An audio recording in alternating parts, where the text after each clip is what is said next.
دا روژه زموږ د صحت له څه فایده ورکوي که نه. د جاپان یو ساینسدان دی، د هغه یوشي نوم دی. دغه یوشي ساینسدان په 2016 کې یو تجربه کوي او دا تجربه په دې خبره باندې کوي چې دا مسلمانان دا روژې نیسي دا فایده لري که نقصان لري، دا د صحت له فایده ورکوي که نقصان ورکوي. نو په دې خبره باندې هغه ساینټیسټ تجربه کوي.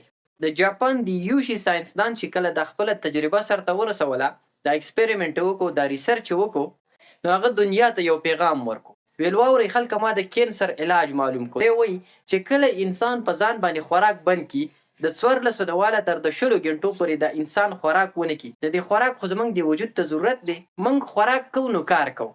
خو دی وایي چې کله د انسان په ځان باندې د خوراک بند کړي، په ده باندې د بهر نه خوراک بند شو، ده ته اوس د بهر نه انرژي نه میلاویږي.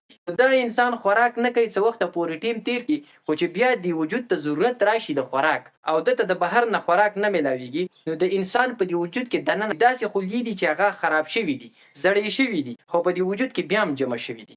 کله چې په انسان باندې خوراک بند شي او دته د انرژي ضرورت راشي، د روژه نیولې د خوراک بند کړی دی، نو دا وجود په خپله په دې وجود کې دننه چې خرابې شوي خلیې دي، خراب سیلز دي، نو دا وجود د دغه په خوراک باندې شروع وکړي او دا هغه سیلز دي، دا هغه بیکار مادې دي چې که دا چېرته زموږ په وجود کې پاتې کېږي، نو موږ ته ډېر غټ چانس دا دی چې موږ ته کینسر وشي. اوس کله چې دا د انسان په وجود کې جمع شي او انسان روژه ونیسي، دته د بهر نه خوراک بند شي، د دې انسان د وجود په خپله په دغه خراب شوو سیلز باندې، په دغه خرابو خلیو باندې شروع وکړي او دغه وخوري، دغه ختم کړي.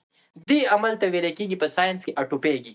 کله چې وجود په خپله د خپل وجود بیکاره ضایع شوي خلیې کومې چې په وجود کې جمع شوي دي، د هغه په خوراک باندې شروع وکړي، دغه ته ویلی کېږي اټوپیږي. او دا اټوپیږي موږ د کینسر نه بچ کوي، ځکه چې دغه خراب شوي سیلز، دغه خلیې زموږ په دې وجود کې جمع شوي او دغه نه کینسر کېږي.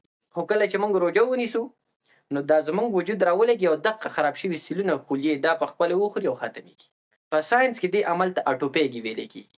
نو دا موږ د کینسر نه بچ کوي. دې ساینټسټ چې کله دا ریسرچ وکړو، نو د دنیا ته ویل ما د کینسر علاج معلوم کړو. ویل تاسو په کال کې یو 120 ورځې په ځان باندې خوراک بندوئ، د 14 غنټو نه واله تر د 20 غنټو پورې تاسو په ځان باندې خوراک بندوئ، 20 ورځې، 15 ورځې، 30 ورځې، نو تاسو ته به د کینسر چانسز کم شي. هم په دې وجه باندې دغه یوشي نومي ساینسدان ته نوبل پرایز هم میلاو شو. نوبل پرایز د دنیا د ټولو نه غټ انعام دی چې د کینسر خلاف دومره ښایسته قیمتي علاج راویستو، نو ده ته پې نوبل پرایز په دنیا کې میلاو شو. نو هم د دې روژې زموږ په صحت باندې ډېر ښکلی اثر دی. ساینسي فایدې دي، سببونه خو یې بیل دي، هغه زموږ ایمان دی، هغه خو به موږ ته خامخا میلاویږي. خو ساینسي زموږ د دې صحت دپاره دا روژه انتهایي ډېره زیاته اهمه ده. د دې نه علاوه دا موږ د موټاپې نه بچ ساتي، موږ ته په اوبیسټي نه کېږي. که د چا وزن سیوا دی، په دې روژه کې ښکلی چانس دی دا کمولی شي. دا زموږ شوګر کنټرول کوي. که د چا شوګر سیوا کېږي، نو په روژه کې هغه خپل شوګر کنټرول کولی شي. دا کولیسټرول زموږ نارمل کوي، د کولیسټرول لیول چې دی که نه، دا نارمل کوي، دا ریګولیټ کوي، دا برابروي. د دې نه علاوه د دې روژې نورې هم بلا شفایي دي. نو دا روژه چې څنګه زموږ دیني فریضه ده، په دې باندې موږ ته ثواب میلاویږي، دا زموږ د آخرت دپاره فایدهمند ده، داسې دا روژه زموږ دپاره په دنیا کې هم اهم ده، دا زموږ د صحت دپاره هم اهم ده. نو د دې اخروي فایدې هم شته، د دې دنیوي فایدې هم شته.